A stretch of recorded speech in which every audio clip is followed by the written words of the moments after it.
Spy! But His Eminence personally granted me the strength to further his work. Breathe here. Wear him down.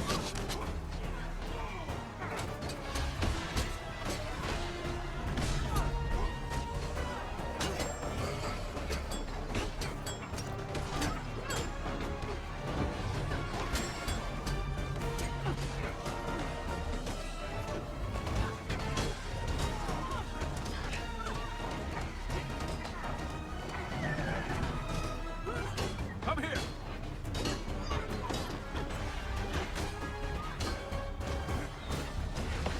I know what I need to do. I must destroy you, for the Vizier and for King Joko. Ripple up.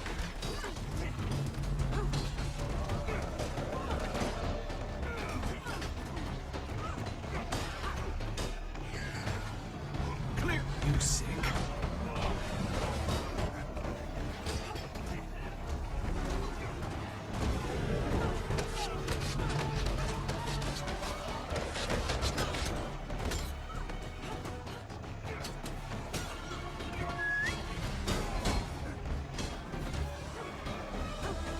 Take that! Clear the air! Time to let loose.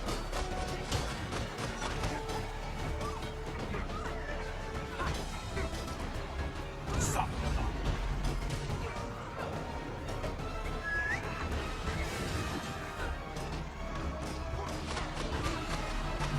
Eat my dust! You sick? Clear the air!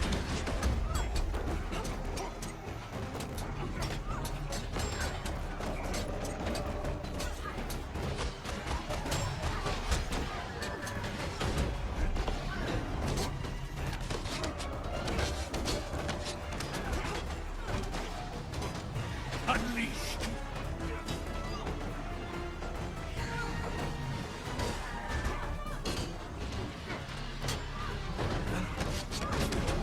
Strong! Take I that! can't lose! Joko's will flows through me!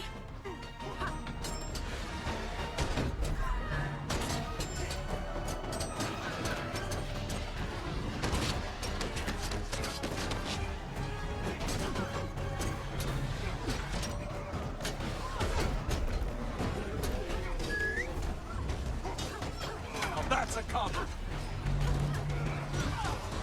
Now you're mine!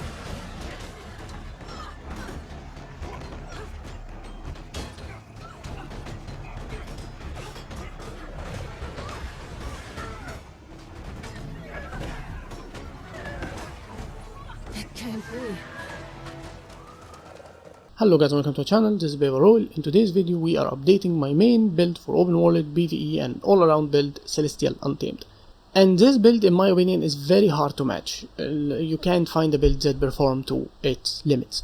And if you're familiar with this series, what I call a best build is a build that you don't have to change anything in. You can run it the same way you choose in any situation, whether you do meta events, killing random mobs, soloing champions, legendary, doing story.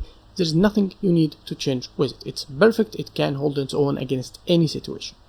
Which means it have to have all the tools. And this is the peak performance for Ranger. Ranger have never been better, and this build is on top.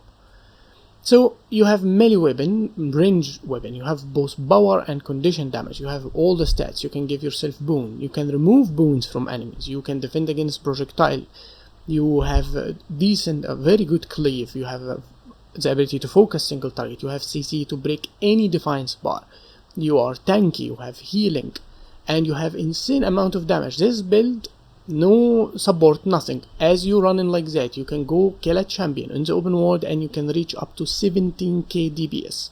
So this build is insane.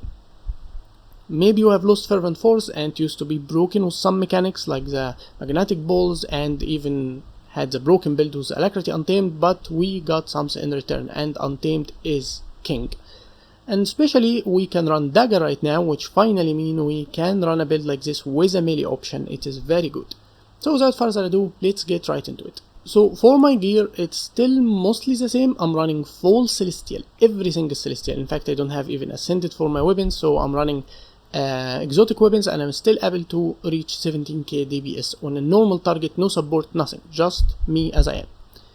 And my rune is actually, surprisingly, the Trapper rune. So Trapper rune, if you're using multiple condition sources, like we're running poison, burning, bleed, at least those three are very focused for our build. Trapper rune is the highest damage possible. I have tested DPS with different runes, like Rite for example and stuff, and I will be talking about many things why Trapper rune is better. However, Trapper rune is one of the few that give you an extra stat tier for condition damage, and condition damage is very important. So we get about 300 condition damage with it, and there is very few that can give you this amount, and also 15% condition duration. So all around it is the highest stat efficiency possible. And since we are running Celestial, we have a lot of condition duration to begin with, and we also have some from our traits that we're gonna talk about even for different choices. So with Celestial gear, with Rune of the Trapper, and in our weapon we run Sigil of Malice and Sigil of Frailty, which allow you to put 2 stacks of vulnerability for 8-second duration on a 2-second internal cooldown every time you hit an enemy, either have a Defiance bar or you flank a normal mob. So we wanted it to be a consistent source for vulnerability because we are running Relic of Aristocracy. And this relic is the highest efficient condition relic for PvE play.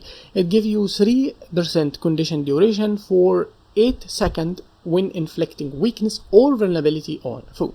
We don't have much weakness, if at all. We don't have any weakness in Ranger, at least in this build, because even the axe weakness is a bit applied, so it doesn't even count. So for the Relic of Aristocracy, we needed this amount of vulnerability. It maximum of 5 stack internal cooldown of 1 second, which means 3 times 5, 15% condition duration. Add that to the 80 we already have, and you're up to 95% condition duration to every condition used, to poison, bleed, burning, everything. And that's why Trapper rune really help and adding to our condition damage.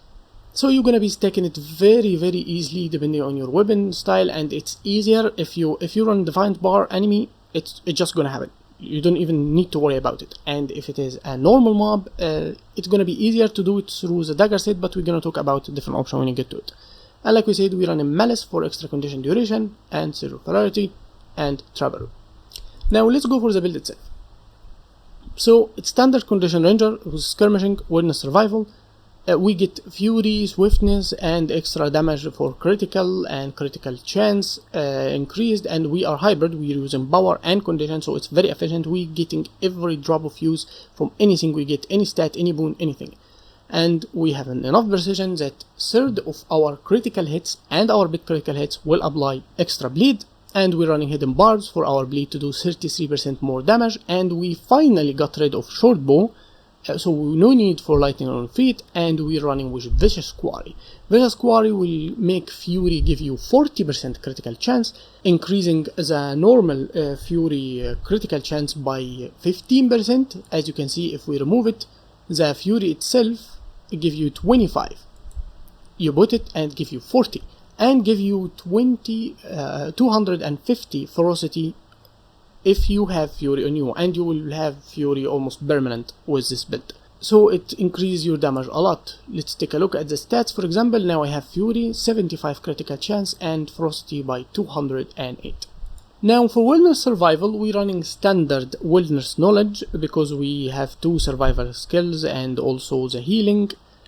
And we can even increase another one, so they will be a source for Fury to help with Vicious Quarry, and also will cleanse condition, because like we said, best build have to have all the tools: CC, condition cleanse, stun break, damage, melee, range, survivability, everything.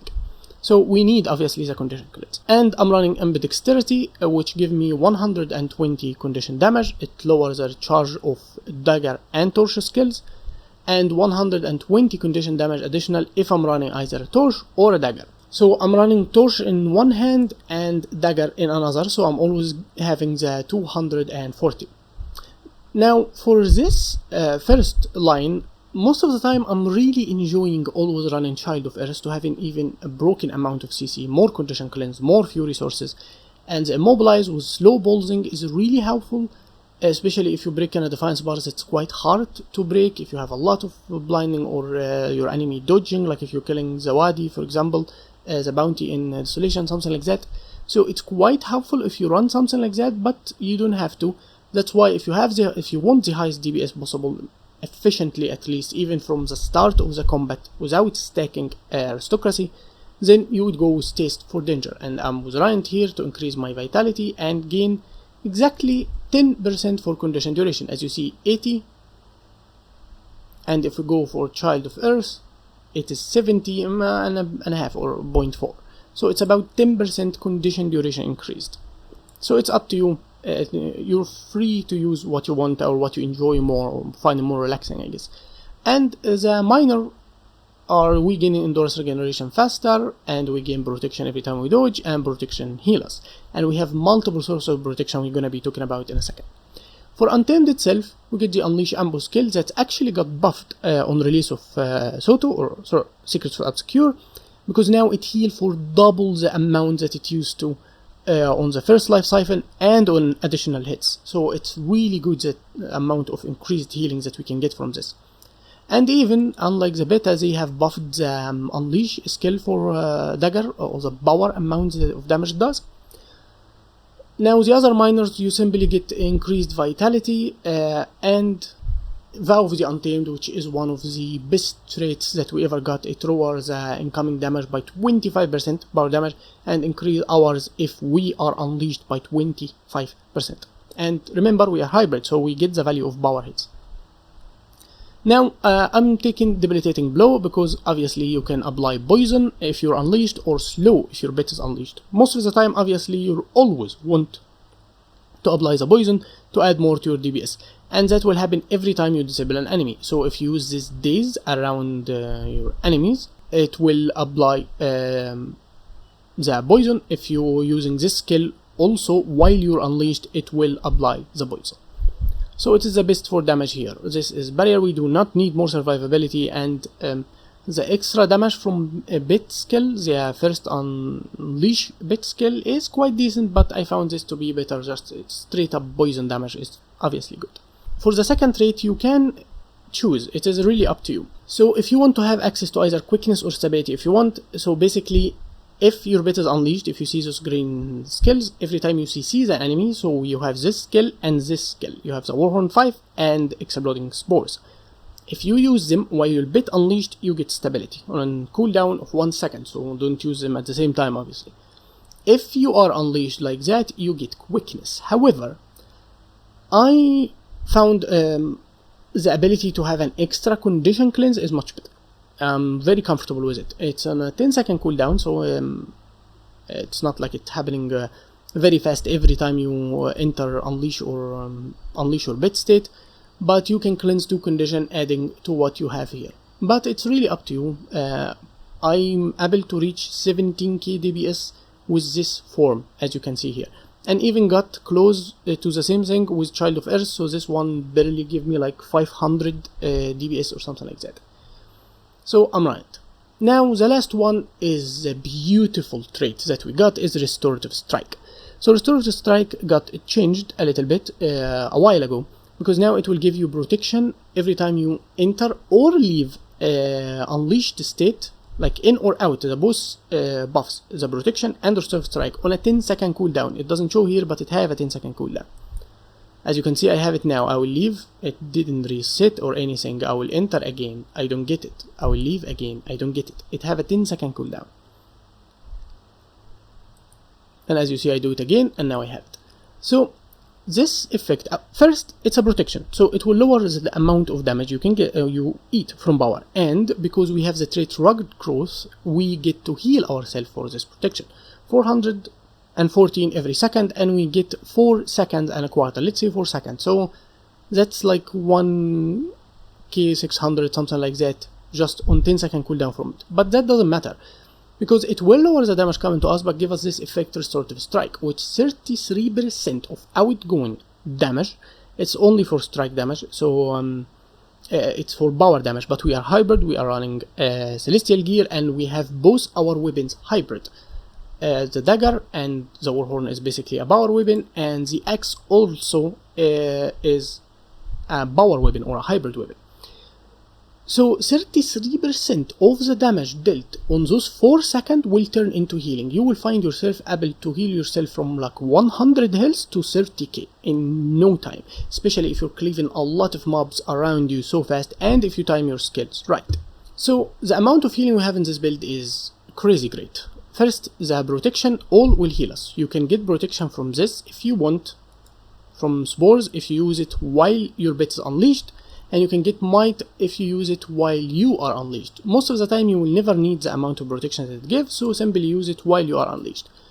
If you really want to survive and protect yourself a little, that's why we turn to hunker down from the turtle. We can give us a lot of protection, as you can see. About 10-second protection. And remember that every time we enter and leave, on 10-second cooldown we get more protection, and all the protection can heal us and our bit. If the bit get it, obviously. So like hunker down, the bit get it, the dodge bit get it, but the unleash state only we get it. And we have restorative strike to heal us, and we have our healing skill, and we have the unleash ambush skill that will heal us for more than 3k, as you see, close to 4k, and every additional hit will give you another one for about 5 hits. So that's like almost 7k simply on unleash skill. And also you lower the damage with those protection, so you take less damage, you are very tanky, have a lot of health, you have a lot of toughness, and you have Zawadi the Untamed to lower damage on you by 25%, and you run force fortification that when you need you will get this 10-second when you reduce the incoming strike damage or power damage by 50%, and also you get resolution for the condition damage. So you have a lot of healing and you have a lot of tanking at the same time. You're gonna feel like you are a rock, unmovable rock.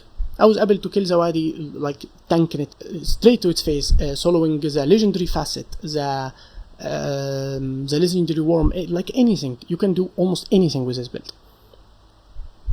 Now for our choices itself, like I said, we run hybrid weapons, so I'm running axe and torch, and I'm running dagger and warhorn. Warhorn will give us the disable, daze, and weakness, also help a little bit. With boons and fury and stuff, will trigger the debilitating blow because of the daze, and we're gonna do multiple hits with a huge amount of vulnerability, which also will help with the relic of aristocracy.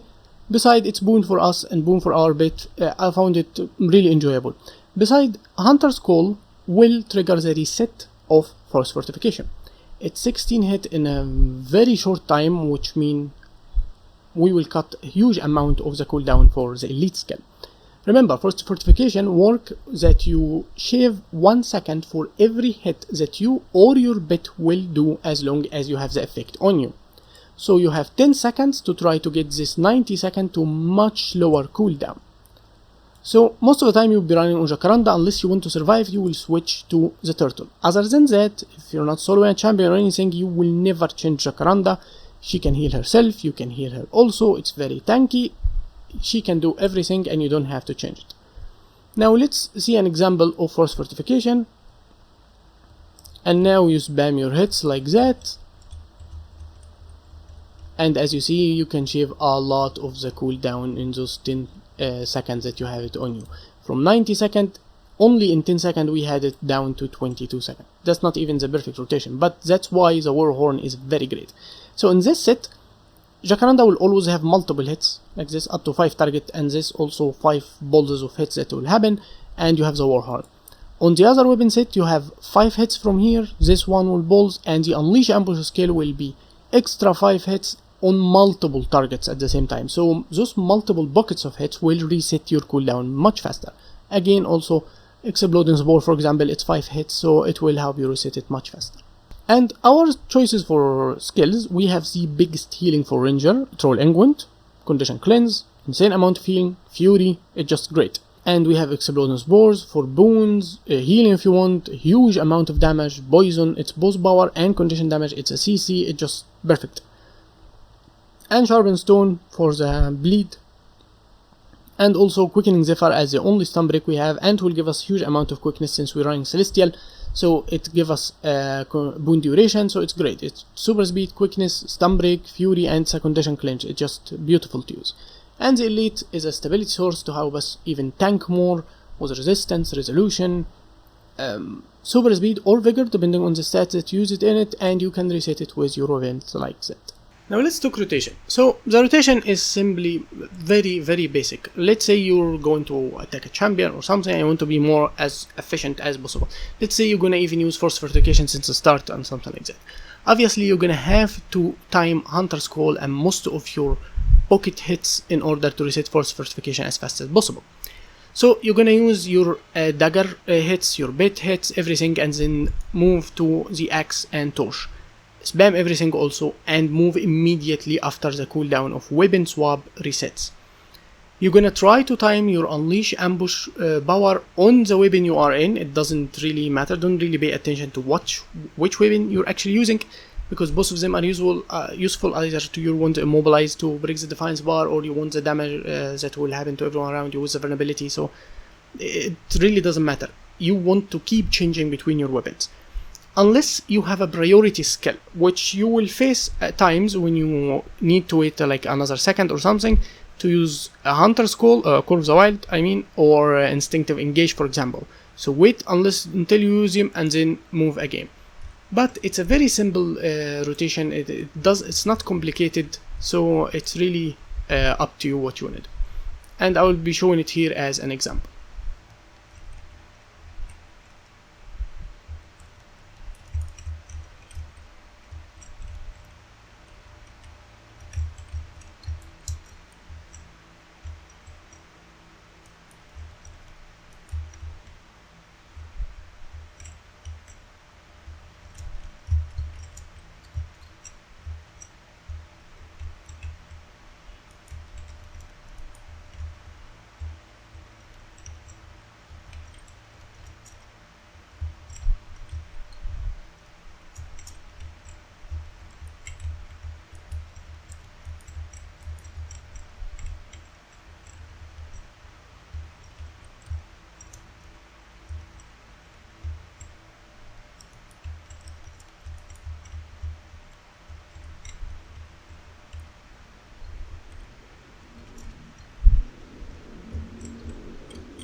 And as you can see, the DPS can break 17k quite easily.